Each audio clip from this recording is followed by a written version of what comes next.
Antara hot hatch Eropah, ianya Renault Megane RS belakang saya ni is considered hardcore lah. Kalau kita tengok GTI mungkin orang rasa lembut. Ini hardcore ni, more like the Golf R, more like the Type R from Honda. So sejak mula-mula Renault menghasilkan Megane RS, yang paling legend sekali saya ingat ialah R26R. Kereta tu memang cukup-cukup mengujakan kerana ianya menawarkan kombinasi handling yang almost like a track car, tapi with a suspension that is compliant and rideable untuk everyday driving. Enjin ini ialah enjin 1.8 liter turbo, twin scroll turbo yang menghasilkan 290 kuasa kuda dan 380 ke 390 Newton torque. So it's a very high strung engine. And kalau kita tengok dia punya layout ni pun very compact and very full of all sorts of plumbing yang menakutkan.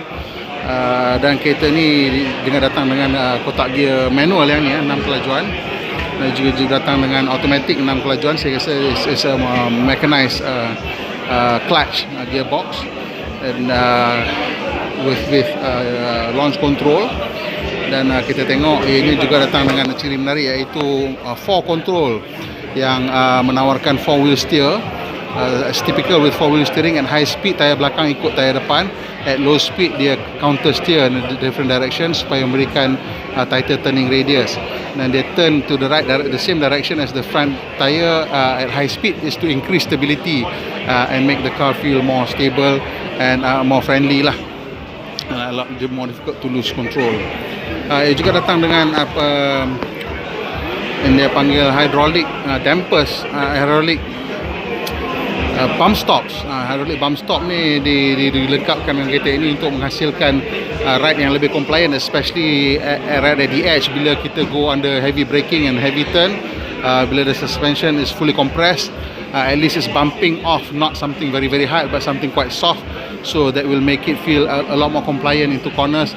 And that compliance is expected to give the car a bit more gentleness or more progressiveness in terms of its handling, so it doesn't just bump and squeeze into corners.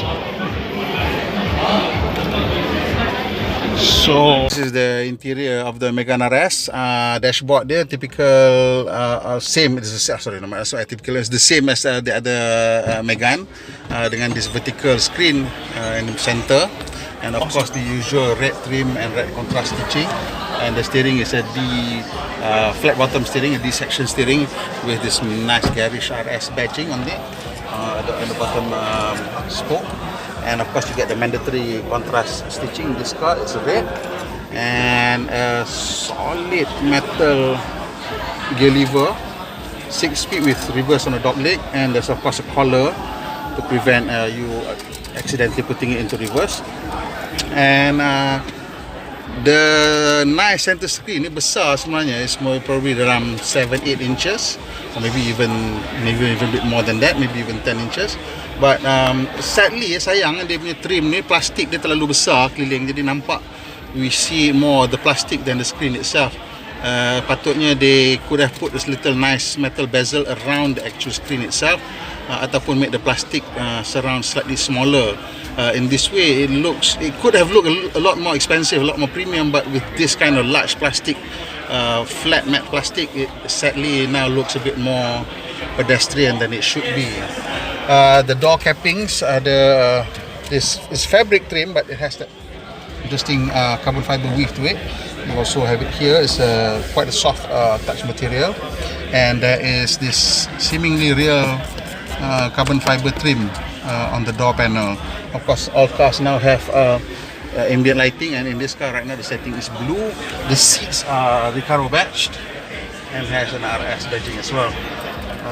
Material is very grippy nubuck, which is expected, especially when you give really aggressive seats like this. Memang kena bagi something yang grippy lah, because otherwise it doesn't make sense, because these cars are meant to be thrown around.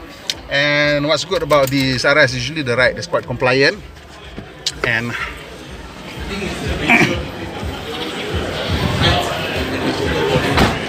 we expect this car also to have a similarly compliant ride. The interesting features outside, these air vents. They drag air out from somewhere, I don't know where, maybe from inside the engine bay to help with cooling. And those brakes, they are really massive, and they are ventilated with Renault calipers.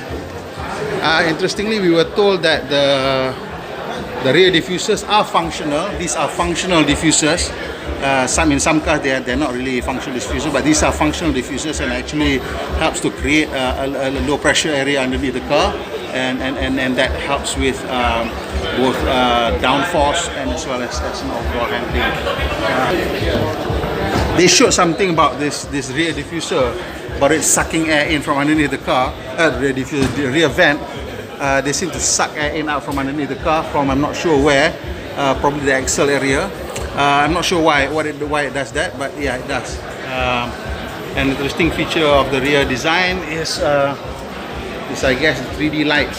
This 3D lighting is quite nice, and the spoiler is very subtle for an RS.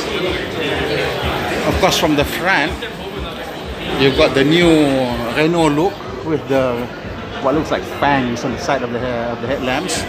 But of course, on this car is the checkered flag look front fog lamp, which is called RS lighting or some other. And apparently it combines the high beam together with the cornering lights as well as fog lamps. So 300 meters range katanya lah. Combo. Cantik, menarik bentuknya.